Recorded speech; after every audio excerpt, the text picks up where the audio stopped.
Welcome to your weekday cup of the Word. It is Monday morning and we are starting the book of Philippians. Philippians is Paul's letter to the church in Philippi.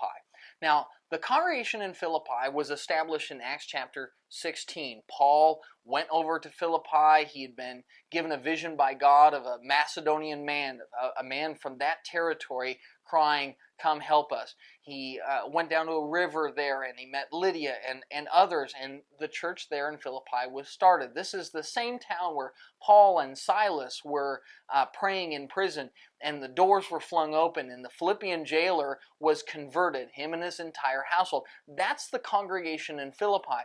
And from day one, Paul had this truly wonderful relationship with this congregation.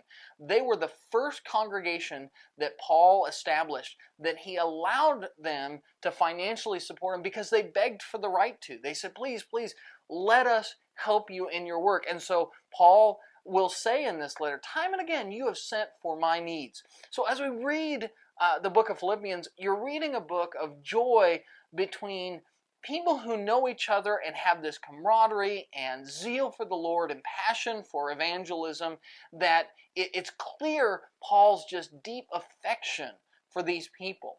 And so as he writes this letter, and we start here in chapter 1, you're going to see him talk about them in such a positive light, how thankful he is for them, how he remembers them always in his prayers, and he's going to get into talking about his deepest hopes for them, that he wants them to grow in knowledge and wisdom and love, that he wants them to continue to bear fruits for God because it does good for them and it's pleasing to the Lord.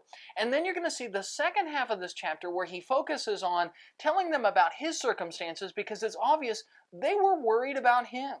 He's going to tell them, yes, I am in prison, I'm over here in Rome, but don't worry about it.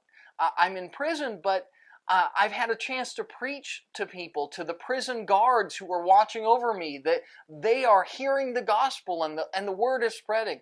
And he will have a very frank conversation with them about him and give them a window into his soul, into how this man who'd given so much for his God, how he looked at life. And he'll say, to live is Christ and to die is gain. If I die, I go home. If I live here, I can do good. So don't worry about me.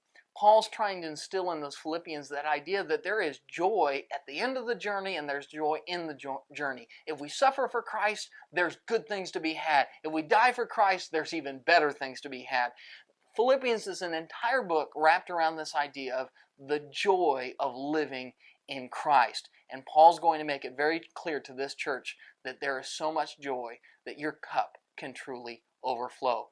That's your daily cup, and we'll see you tomorrow.